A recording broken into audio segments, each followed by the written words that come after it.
دروس فی مبادئ الفقہ و معرفت ابوابہ.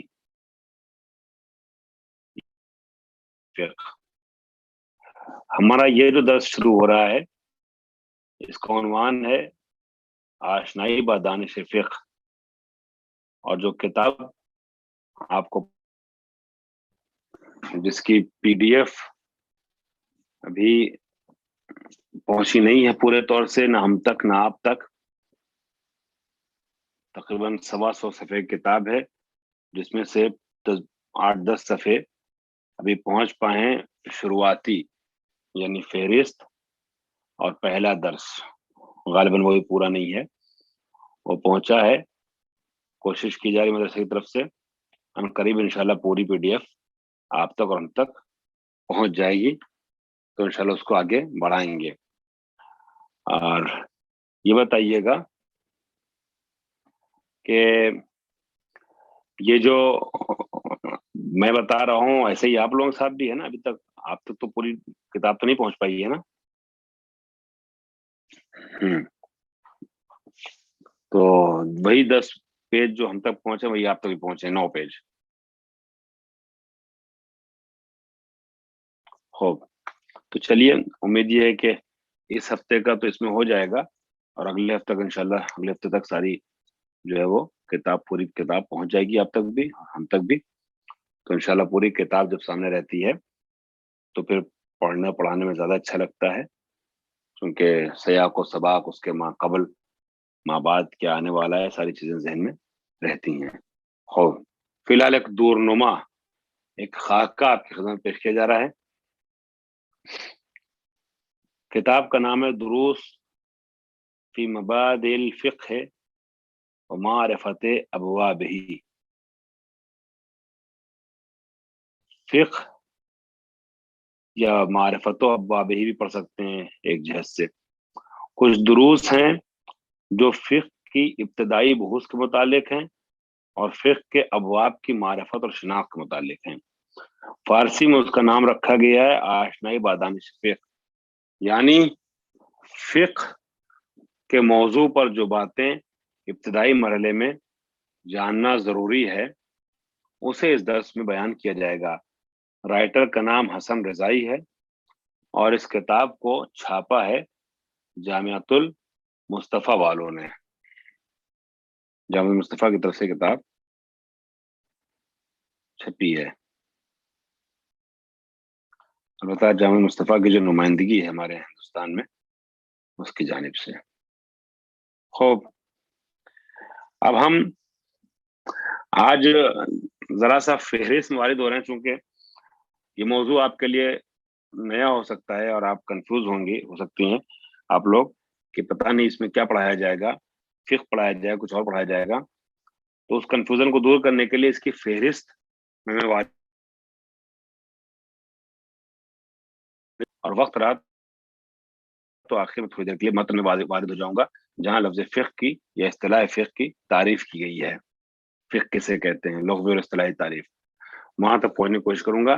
لیکن فہرست جب آپ لوگوں کو پڑھا دیا جائے گا تو آپ لوگوں کے لیے بات کلیئر ہو جائے گی کہ کیا ہمیں اس ٹرم میں اس موضوع کے تحت، اس سبجیکٹ کے تحت پڑھنا ہے. فقہ نہیں پڑھنا ہے بلکہ اراؤنڈ فقہ سے ریلیٹڈ، فقہ سے مرتبط باتیں پڑھنی ہیں. چنانچہ مقدمہ ہے، اور مقدمے کے بعد جو پہلا عنوان ہے وہ فقہ کی لغوی اور اصطلاحی تعریف ہے. فقہ لغت کے اعتبار سے کیا کہتے ہیں اور اصطلاحاً فقہ کسے کہتے ہیں، اور اس میں شریعت اور فقہ وغیرہ جیسے مفاہیم کو واضح کیا جائے گا. ہیڈنگ نمبر 2 یا عنوان نمبر 2 ہے یا اہمیت الفقہ و خصائصہ، فقہ کی اہمیت اور اس کی خصوصیتیں. اس درس میں بتایا جائے گا فقہ کی کیا اہمیت ہے اور اس کی خواص کیا، اس کی خصوصیتیں کیا کیا ہیں. قواعد فقہ سے آشنا کیا جائے گا، اصول فقہ کے متعلق بتایا جائے گا. قواعد فقہ یا قواعد فقہیہ کسے کہتے ہیں اور اصول فقہ کا، مثلا کل شیء لک طاہر حتی تعلم انہ قذر، دنیا کی ہر چیز آپ کے لیے پاک ہے مگر یہ کہ آپ کو اس کی قریب ہو جائے. قواعد فقہیہ میں اس کا شمار ہوتا ہے. یا مثال کے طور پہ کہا گیا کہ امر جو ہے وہ وجوب پہ دلالت کرتا ہے، الامر یدل علی الوجوب، ٹھیک، تو اس کا اصول فقہ میں شمار ہوتا ہے. تو قواعد فقہ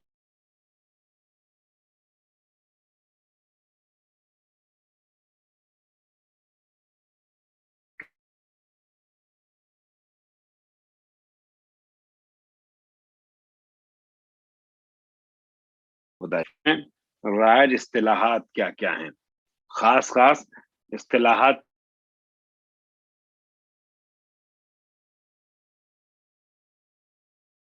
ہے.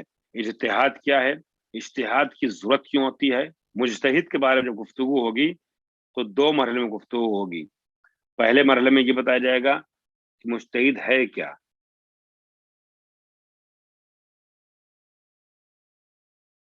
اس کے بعد پھر دوسرے مرحلے میں گفتگو ہوگی وہ علوم کے جس کی ضرورت پڑتی ہے مجتہد کو عملیت استنباط میں. عملیت استنباط میں مجتہد کو ضرورت پڑتی ہے، یعنی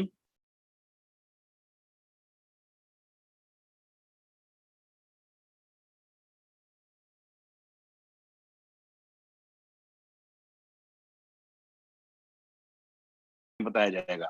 تو عملیت استنباط میں ضرورت پڑتی ہے نہیں کیا،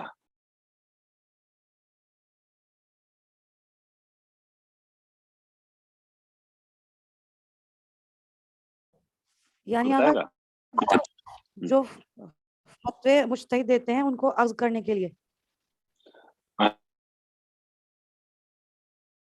احسنت، یعنی اجتہاد کی راہ میں جن علوم کی ضرورت پڑتی ہے اجتہاد کے لیے، ہاں صحیح، ان کو عکس کرنے کے لیے. صحیح. میرے خیال سے آواز جو ہے نا آپ کے یہاں کٹ رہی ہوگی، چونکہ یہاں تو ہم وائی فائی سے کنیکٹڈ ہیں اور میری بات پہنچی ہے تبھی تو جواب آیا ہے. بتائیے باقی لوگوں کو آواز کٹ رہی ہے کہ صحیح آ رہی ہے؟ میرے خیال سے آپ کیا تھوڑی دیر کے لیے نیٹ ورک چلا گیا ہوگا، شاید آپ کا بھی صحیح ہو گیا نیٹ ورک. تو سوال میں نے جو کیا تھا وہ یہ کیا تھا کہ ایک ہیڈنگ پڑی ہے اس میں کہ ان علوم سے آشنا کرایا جائے گا، ان علوم کے بارے میں بتایا جائے گا کہ جن علوم کی ضرورت پڑتی ہے مجتہد کو عملیت استنباط میں. عملیت استنباط سے مراد کیا ہے؟ تو جواب یہ آیا کہ عملیت استنباط سے مراد اجتہاد ہے. یعنی مجتہد کو فقہی استدلالات میں اور اجتہاد میں جن علوم کی ضرورت پڑتی ہے ان سے ذرا سی آشنائی پیدا کرنا ضروری ہے ہمارے لیے، آشنائی حاصل کرنا. خوب، اس کے بعد ہیڈنگ نمبر 4 ہے مصطلحات الفقہ. مصطلحات الفقہ کا درس نمبر 2 ہے. یہ مصطلحات الفقہ کا درس نمبر 1 پیچھے گزر گیا، اس کے بعد درس نمبر 2 اس کو بتاتے ہیں کہ حکم شرعی سے کہتے ہیں کیا ہے. خود اجتہاد کیا ہی اس چوتھی ہیڈنگ میں، یہ درس نمبر 4 میں. خوب، اس کے بعد ہیڈنگ نمبر 5 ہے، عنوان نمبر 5 المذاہب الفقہیہ فی الاسلام. المذاہب الفقہیہ فی الاسلام، اسلام میں مذاہب فقہی کیا ہیں. دیکھیے ہم لوگوں کے کم سے کم دینی اعتبار سے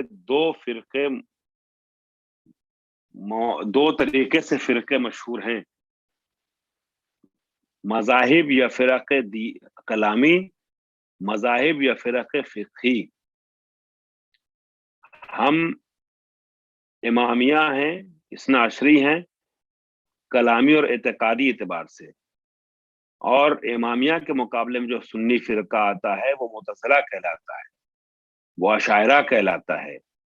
ٹھیک ہے، اس طرح کے فرقوں کے مقابلے میں ہمیں امامیہ کہا جاتا ہے، ہم شیعہ اثنا عشری بچپن سے سکھایا جاتا ہے.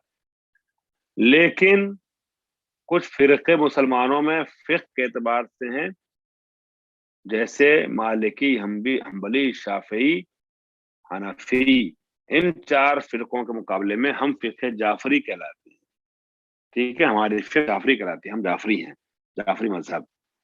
تو ہمارا مذہب شیعہ اثنا عشری عقیدتی لحاظ سے، اور ہمارا مذہب یہ مکتب جعفری ہے فقہی لحاظ سے. تو جب ہمیں جعفری کہا جائے تو سمجھ لیجئے گا کہ حنفی، حنبلی، شافعی اور مالکی کے مقابلے میں جو مذہب بولا جاتا ہے، جو اصطلاح بولی جاتی ہے، وہ ہے. اور جب امامی کہا جائے، امامیہ کہا جائے یا شیعہ اثنی کہا جائے تو سمجھ لیے معتزلہ اور اشاعرہ جیسے فرقوں کے مقابلے میں. ٹھیک ہے. تو ہم جو ابھی گفتگو کریں گے یہاں وہ مذاہب فقہیہ کے سلسلے میں گفتگو کریں گے، اور یہ بتانے کی کوشش کریں گے اس کتاب میں کہ مذاہب فقہی کس طریقے سے نشأت پائے، ان کی ابتدا کس طریقے سے ہے. یہ ساری باتیں بیان کی جائیں گی. پھر مذاہب فقہیہ کا درس نمبر 2 جو ہوگا اس میں مذہب اہل بیت یعنی مذہب جعفری کے بارے میں گفتگو کی جائے گی کہ مذہب جعفری کس طریقے سے پروان چڑھا اور آگے بڑھا مکتب جعفری. اور پھر آپ کو پتا ہے کہ مذہب جعفری میں سب سے اوپر، سب سے پہلے اور رئیس مذہب کے عنوان سے کس کا نام آتا ہے؟ سربراہ کون ہے ہمارا؟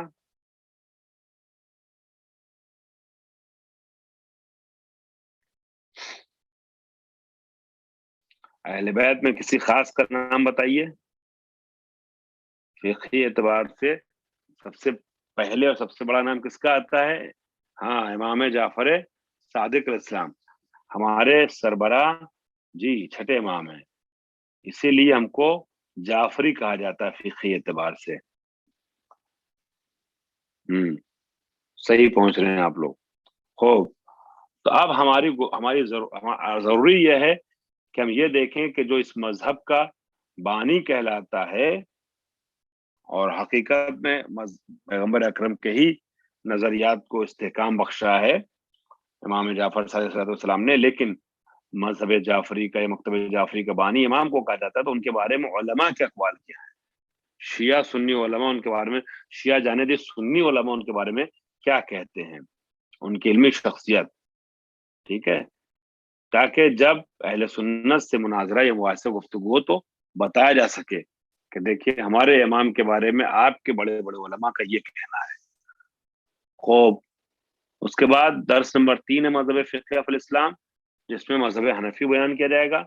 درس نمبر 4 میں مذہب فقہ اسلامی، یعنی کلی عنوان 8 ہے، عنوان نمبر 8، ٹاپک نمبر 8، درس نمبر 8. لیکن مذاہب فقہ اسلامیہ کا بخش چہارم جو ہے اس میں 3 فقہوں کے بارے میں گفتگو ہوگی، مالکی، شافعی اور حنبلی. حنفی کے الگ سے گفتگو ہو رہی ہے. حنفی سب سے زیادہ رائج مذہب ہے ان کا، اور سب سے زیادہ جو ہے وہ ان کے ماننے والے ہیں، اور ان کے جو امام تھے ان کو اہل سنت امام اعظم کہتے ہیں. امام اعظم. یہ بتائیے امام اعظم کسے کہا جاتا ہے؟ نام کو بتائے گا؟ ہم نے کہا حنفی فرقے کے جو بانی تھے ان کو امام اعظم کہا جاتا ہے. وہ کون تھے؟ کوئی بتائے گا؟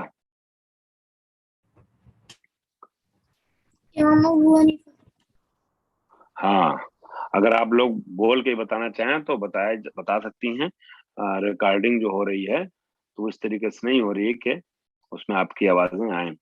تکلف کرنے کی ضرورت نہیں ہے، اگر آپ چاہیں تو بتائیں. امام ابو حنیفہ. تو جو ابو حنیفہ ہیں امام جعفر صادق علیہ السلام کے شاگرد بھی تھے. 2 سال انہوں نے شاگردی اختیار کی امام کی. تو امام ابو حنیفہ جو بعد میں اگرچہ امام کے شاگرد تھے لیکن بعد میں انہوں نے امام سے ایک طریقے سے بغاوت کیجیے، جو بھی کہہ لیجیے، اور ایک فرقہ بنا لیا اپنا. ان کے ماننے والے زیادہ ہیں. تو یہ فرقہ فقہی اعتبار سے جو ہے وہ سب سے زیادہ شہرت رکھتا ہے اہل سنت کا، اور سب سے زیادہ ان کے تابع اور ماننے والے ہیں، اس پہ عمل کرنے والے ہیں. اس کو الگ سے بیان کیا جا رہا ہے. پھر مالکی، امام مالک کے ماننے والے، شافعی، امام شافعی کے ماننے والے، اور حنبلی، احمد بن حنبل کے ماننے والے. یہ 3 فرقوں کے بارے میں پھر بعد میں 10 نمبر 8 میں گفتگو ہوگی. خوب. اس کے بعد پھر فہرست میں ہی اگر آپ چلیں تو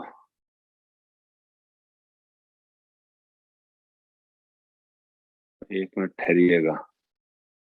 امام ابو حنیفہ کی جب گفتگو ہو گئی اور ان چاروں کا ذکر ہو گیا، تب الگ سے اہل بیت کی فقہ کے بارے میں گفتگو ہوگی. تاریخ فقہ اہل بیت، اس میں کئی ادوار ہیں. فقہ اہل بیت مختلف ادوار سے گزری ہے. آپ لوگوں کے سامنے جو یہ میں گفتگو کر رہا ہوں تمہیدی طور پر، آپ میں سے کس کو لگ رہا ہے کہ یہ درس کے لیے تمہیدی طور پر بہت ضروری گفتگو ہے اور یہ درس کے لیے اپنے ذہن کو آمادہ کر رہی ہے؟ ضروری ہے نا جی. اس کو آپ یہ مت سمجھیے گا کہ میں ٹہلا رہا ہوں. میں چاہتا تو ڈائریکٹ متن میں چلا جاتا، لیکن میں جان بوجھ کر کے خاکہ کھینچ رہا ہوں. ایک دورنما فہرست بھی کتابوں کے شروع میں اس لیے دی جاتی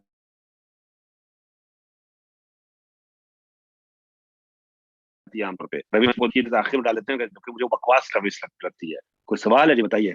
بکواس بےتکی روش لگتی ہے جو چل گئی ہے. اب ہے بہت سے لوگ کہیں گے تحقیقی اور محققین کا ماننا ہے. اچھا ایک سیکنڈ، کوئی سوال؟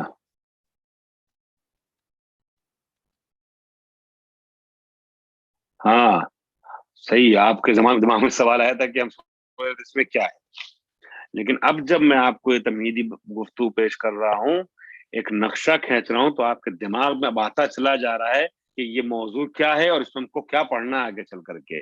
ٹھیک ہے، تو جو کچھ بھی آپ کو 6 مہینے میں یا 5 مہینے پڑھنا، پورا 5 مہینے کا خاکہ آدھے گھنٹے میں آپ کے حوالے کیا جا رہا ہے 20 منٹ میں. اور اس سے آسانی یہ ہوگی کہ جیسے ہی وہ ٹاپک آئے گا چھڑے گا آپ کے دماغ میں آج کا درس آ جائے گا. اچھا اس بارے میں ہم سن چکے ہیں. ٹھیک ہے، تو یہ سارے فائدے ہوتے ہیں. پتہ نہیں ہماری تدریس کا طریقہ الگ رہتا ہے، اور اسی لیے ہم مصنف کے بارے میں گفتگو کرتے ہیں جب بڑی کتابیں پڑھتے ہیں. کوئی اہم کتابیں مثال کے طور پہ اگر شرح لمحہ وغیرہ ہے یا اصول مظفر ہے یا اس طرح کوئی کتابیں ہیں، تو ہم ان مصنفین کے بارے میں کم سے کم ایک دن ضرور بولتے ہیں.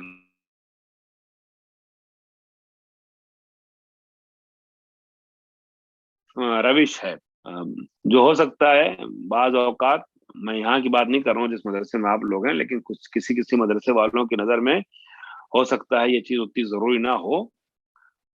ٹھیک ہے، ان کو لگے کہ متن کم ہو پڑھا پائے، لیکن جو طالب علم ہوتے ہیں، جو شاگرد ہمارے ہوتے ہیں، وہ جانتے ہیں، وہ فیصلہ کرتے ہیں کہ میرا یہ اس طریقے سے آپ کا وقت لینا وہ کتنا مفید آپ کے لیے ہے. کئی دروس کے برابر ہوتا ہے ہمارا ایک اس طریقے کا درس خاکہ پیش کرنا، اور جو آپ کو کئی دروس کے لیے آمادہ کر رہا ہے.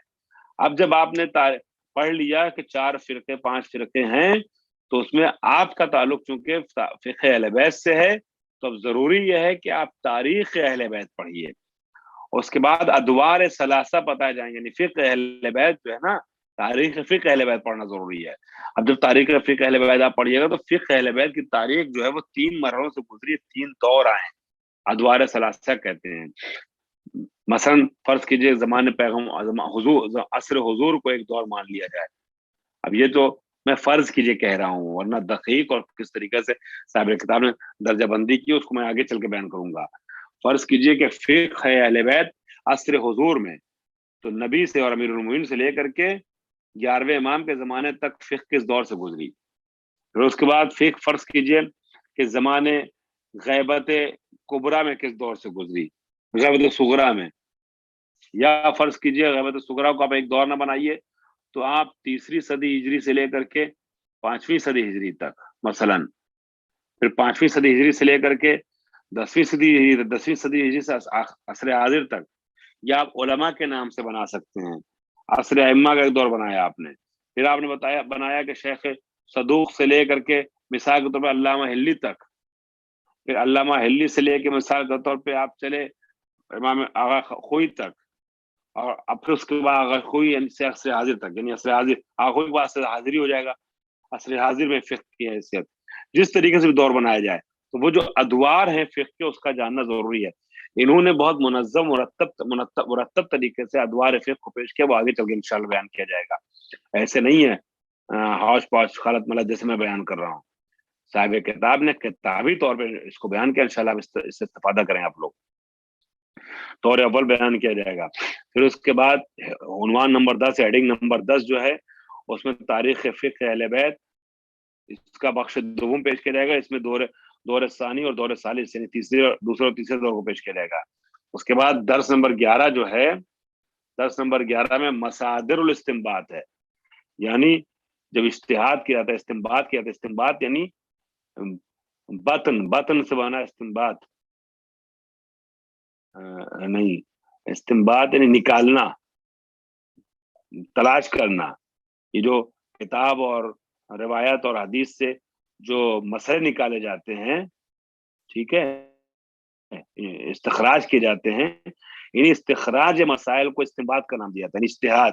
تو کہاں کہاں سے نکالا جائے، مصادر کیا، مصدر کیا ہے، کہاں سے صادر ہوتے ہیں، صدور، محل صدور کون سی جگہ ہے، یہ جو مسئلہ نکل کے آتا ہے کہاں سے نکل کے آتا ہے، انہیں کہتے ہیں مصادر، یعنی کتاب، قرآن مجید. مصادر میں سے اہم ترین مصدر فقہ جو ہے، مصدر استنباط یا مصدر اجتہاد کیا ہے، قرآن مجید ہے، اس کے بارے میں گفتگو. پھر حجیت کتاب، قرآن مجید فقہ کے اصول کے کس حد تک حجت ہے، اور آیات تشریف قرآن مجید میں کیا ہیں، ٹھیک ہے. یا مثلا یا ایھا الذین آمنوا کتب علیکم الصیام کما کتب علی الذین من قبلکم، یہ آیت جس سے روزے کے وجوب کو اخذ کیا گیا، اقیموا الصلاۃ وآتوا الزکوٰۃ، اس طرح کی آیات تشریح کے بارے میں کچھ وضاحت ہوگی. سنت دوسرا اس مصدر استنباط ہے. سنت یعنی روایت، حدیث پیغمبر کی. حجت سنت کو پیش کیا جائے گا، سنت کس حد تک حجت ہے. کتاب اور سنت سے کیسے نکالا جائے مسئلے کو، کیفیت استنباط، کیفیت و استنباط الحکم من الکتاب و سنت، یہ سب درس نمبر 11 بیان کیا جائے. درس نمبر 12 میں مصادر الاستنباط میں دو اور چیزیں ہیں، یعنی چار چیزیں عام طور مشہور ہیں کہ جو مصادر اجتہاد کہی جاتی ہیں، ٹھیک ہے، جس سے اجتہاد کیا جاتا ہے، یا کتاب ہے یا سنت ہے یا عقل ہے یا اجماع ہے. تو اس میں آ کر کے درس نمبر 12 میں عقل اور اجماع کے بارے میں گفتگو ہوگی. حجت ہے اگر عقل تو کس حد تک حجت ہے، عقل کیا فی نفس سے حجت ہے، یا عقل کو کتاب و سنت کو سمجھنے میں اور کر لایا جا سکتا ہے. اسی طریقے سے پھر تبویب الفقہ، فقہ کی کو چیپٹرائزڈ کیا گیا ہے، فقہ کے کو کیا کیا گیا ہے، چیپٹرائز کیا گیا ہے، اسے پیش کیا جائے گا. اب اس کے بعد درس نمبر 14 میں الابواب الفقہ، فقہ کے جو ابواب ہیں وہ بیان کیے جائیں گے. فقہ کے بہت سے ابواب ہیں، مثلا باب الصلاۃ، باب الصوم، فلا فلا، یا اور دوسرے طریقے سے جو تبویب ہو سکتی ہے فقہ کی، اسے پیش کیا جائے گا. ٹھیک ہے. اب اس میں سب سے پہلے جو ہے وہ عبادات ہے، الف، عبادات. اس کے بعد ابواب الفقہ میں آگے آ جائیے درس نمبر 15 میں، تو عقود، عقد جو ہوتے ہیں، ٹھیک ہے، نکاح وغیرہ کی گفتگو ہوگی. اس کے بعد جو ہے وہ پھر اسی سلسلے کو آگے بڑھایا گیا ہے. درس نمبر 17 میں ایقاعات وغیرہ پہ گفتگو ہوگی. یہ سب فقہ کے ابواب ہیں. اور خوب چلیے، 3 مرحلے میں بیان کیا جاتا ہے. کچھ عبادات ہیں، کچھ معاملات ہیں، کچھ عقود ہیں، کچھ ایقاعات ہیں. ان سب کی وضاحتیں انشاءاللہ کی جائے گی. مثال کے طور پہ نماز اور روزے کا تعلق جو ہے وہ عبادات سے ہے، خرید و فروخت کا تعلق معاملات سے ہے، نکاح کا تعلق مثلا عقود سے ہے، ٹھیک ہے. اور اس طرح کے جو باقی جو مسائل ہیں، اس کی تعریفیں جو ہیں، جس کا تعلق فقہ سے ہوتا ہے، اس پر انشاءاللہ گفتگو اس درس میں، یعنی اس کتاب میں 4 مہینے کے ترم میں 4 مہینے کی جائے گی. آج میرے خیال سے اتنا دور نما کافی ہے. میں نے سوچا تھا فقہ کے متن میں وارد ہو جاؤں گا ذرا سا، اور کچھ تعریف وغیرہ کروں گا. الفقہ لغتاً و اصطلاحاً، الفقہ لغتاً العلم بالشیء والفہم له، ٹھیک ہے. مگر یہ کہ آج اب وقت نہیں میں زیادہ لینا چاہ رہا ہوں، پہلے دن اتنا کافی ہے. انشاءاللہ باقی باتیں کل بیان ہوں گی. اچھا یہ بتائیے کل، ہاں کل کیا ہے، کل آپ کے یہاں سنیچر ہوگا، ہمارے یہاں تو جمعہ ہوگا. کل آپ کے یہاں سنیچر ہوگا. ابھی آپ کی جمعے کی صبح ہے، ہماری سنیچر کی، ہماری جمعرات کی رات ہے. تو سنیچر کو پرسوں آپ کا فقہ کا صرف درس ہے، ٹھیک ہے، یہی دانش فقہ کا. مبادی کا درس نہیں ہے، تو یہ اپنے ہی ٹائم پہ ہوگا، مبادی کے ٹائم پہ نہیں ہوگا. یعنی یہ جو 6 دن کا درس جو ہے 3 سبجیکٹ کا، آپ کے ٹائم سے 10:50 پہ 10:85 پہ رہے گا سنیچر کو بھی، کہ جب صرف ایک درس ہے. ہاں 10:50 پر. خوب چلیے اپنا خیال رکھیے گا، انشاءاللہ پھر گفتگو ہوتی ہے آپ لوگوں سے. خدا حافظ. اللہ. آج کو ایسی چیز تو میں نے پڑھائی نہیں ہے کہ آپ سے پوچھوں گا سمجھ میں آیا کہ سمجھ میں آیا، ورنہ میری عادت ہے کہ کلاس کے بعد سوال کرتا ہوں سمجھ میں آیا کہ نہیں سمجھ میں آیا. کچھ سوال تو نہیں ہے.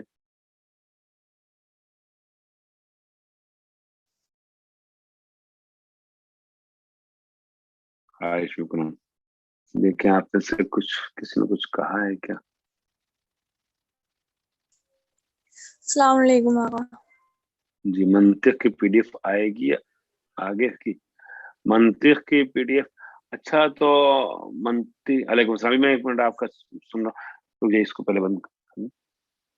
واہ درس ختم ہو گیا، اب 1 منٹ آپ کے سوال کا جواب دے رہا ہوں. منطق اس میں جو کتاب، صحیح ہے آپ نے کہا، منطق تو میں اپنے پاس سے جو بھیج رہا تھا پی ڈی ایف بنا کے اس سے درس ہو رہا تھا. تو ایسا ہے نا، میں آپ لوگوں نے جو آخری پیج جو آپ کے پاس ہو، جو پی ڈی ایف گئی ہے، اس کی پلیز مجھے خار کے ذریعے سے وہ بھجوا دیجیے، آخری کے 2 page, second last and last page. تو اس کے بعد کی میں پی ڈی ایف کسی صورت بنوانے کی کوشش کرتا ہوں. اس میں خود بھی باہر ہوں اور کتاب تو لے کے آیا نہیں ہوں، اور مجھے پتہ بھی نہیں تھا کہ کون سی کتاب ہوگی کون سی نہیں ہوگی. تو آپ مجھے 2 پیج بھیج دیجیے. تو اب منطق کا کلاس تو منڈے کو ہے نا، تو میں کوشش کرتا ہوں کہ گھر سے 4-6 پیج جتنا پہلے ہفتے میں ضرورت پڑے گی اس کی فوٹو منگوا لیتا ہوں، اور وہ آپ لوگوں کو فارورڈ کروا دوں گا. اور پی ڈی ایف انشاءاللہ انڈیا واپس پہنچنے کے بعد میں بنا کر کے اس کے بعد والے ہفتوں کے لیے آپ کی خدمت بھیجتا ہوں. ٹھیک ہے، صحیح رہے گا. شکریہ. بس زحمت ہوگی کہ آپ ذرا سے 2 پیج مجھے لاسٹ والے بھیج دیجیے گا، تاکہ اس کے آگے کی میں وہاں سے منگوا لوں. ٹھیک. خوب سوال کس نے کوئی کر رہا تھا، آپ بتائیے، کچھ کہہ رہی تھی آپ. جی معذرت، ہمارا سوال الگ تھا، مطلب درس سے یہ تھا کہ مطلب وہ عقیدہ جمعے میں جو یہ کہتے ہیں کہ قضاء عمری والی نماز پڑھیں گے تو مطلب ہماری پوری نماز وہ ہو جائے گی، وہ والی نماز پڑھنا کیسا ہے؟ مطلب بالکل یہ خرافات ہے، یہ گڑھی ہوئی روایت ہے، اور کہیں بھی کوئی اسلامی منبع اس کا نہیں ہے. آیت اللہ سستانی وغیرہ سے سوال بھی کیا گیا تھا، انہوں نے سختی سے مذمت کی ہے، اور بالکل اس طرح کا میسج فارورڈ کرنے سے پرہیز کریں. کوئی فارورڈ کرے تو اس کو منع کیجیے، گناہ کبیرہ ہے ایسے میسج کو فارورڈ کرنا. اس لیے کہ کوئی بھی شریعت اور کوئی منطق یہ نہیں کہتی ہے کہ واجب کا جبران جب مستحب سے ہو جائے گا. ہماری جتنی نمازیں چھوٹی ہوئی وہ ساری نمازیں ہم کو پڑھنا پڑے گا. ہاں اگر کوئی اس طرح کی روایت آتی جیسے امام حسین کی زیارت کے لیے ہے کہ امام حسین کی زیارت جو 70 حج کے برابر ثواب ہے، تو ثواب رکھنا اور ہے. لیکن اگر کسی کے پاس پیسہ ہے، مان لیے 4 لاکھ روپے، اور 1 لاکھ روپے زیارت پہ لگا رہا ہے، اور 3 لاکھ روپے اس کے پاس بچا اور حج کے بغیر مر گیا، تو مجوسی اور نصرانی مرے گا، مسلمان نہیں مرے گا. یعنی وہ زیارت اس کی جو ہے وہ گناہ کا سبب بنے گی. ٹھیک ہے، جب مستطیع ہو گیا ہے تو اس پہ حج واجب ہے. وہ زیارت کرنے کے بعد یہ سوچے کہ ہم نے 70 حج کر لیا، غلط ہے. وہ زیارت کی اہمیت کو بتانے کے لیے بتایا گیا ہے کہ یہ روایت آئی ہے. مگر زیارت 1 لاکھ بھی کر دے، 1 لاکھ مرتبہ زیارت پر چلے جائے، تو جو حج اس کی گردن پہ واجب تھا وہ باقی رہے گا، اور مرے گا تو گنہگار مرے گا اگر حج کی صلاحیت تھی اور بغیر. اسی طریقے سے ایسی نمازیں 1 کروڑ مرتبہ بھی پڑھ لینا، 2 رکعت نماز فجر کی بھی بھرپائی نہیں کر پائے گی، یہ 6 برس 10 سال کی نماز چھوٹی ہو تو. اس لیے ایسا کوئی میسج جو فارورڈ کیا جائے تو گروپ پہ، تو آپ سختی سے، آپ لوگ آپ عالمہ ہیں، کنڈم کیجیے گا، اس کا سختی سے مذمت کیجیے گا. ٹھیک ہے، جواب مل گیا. جی شکریہ. ہاں ایسی نماز کوئی حیثیت نہیں رکھتی ہے. پوچھا گیا آیت اللہ سستانی وغیرہ سے، بعض لوگوں نے تو بیداری کا ثبوت دیا، کچھ لوگوں نے آیت اللہ سستانی وغیرہ کے دفتر سے منگا کر کے اس کی کاپی بھی واٹس ایپ پہ چلائی ان لوگوں کو سمجھانے کے لیے کہ جو لوگ یہ والا میسج فارورڈ کرتے تھے. ایسی کوئی نماز نہیں ہے. ٹھیک ہے، اور پھر میں عرض کر رہا ہوں اگر کوئی نماز ہوگی بھی اس طرح کی تو یہ کہہ سکتے ہیں کہ اتنے سال کی نمازوں کا ثواب ہے یہ والی نماز پڑھ لے تو. مگر یہ نہیں کہ جو چھوٹی ہوئی نماز ہے اس میں سے 1 وقت کی نماز بھی ہماری گردن سے ہٹ جائے گی. ہم کو جو قضا ہے وہ پڑھنا ہے.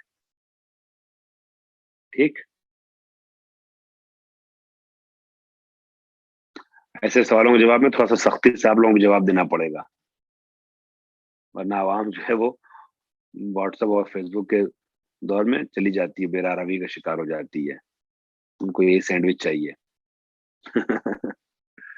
چلیے اپنا خیال رکھیے گا. ٹھیک ہے، خدا حافظ.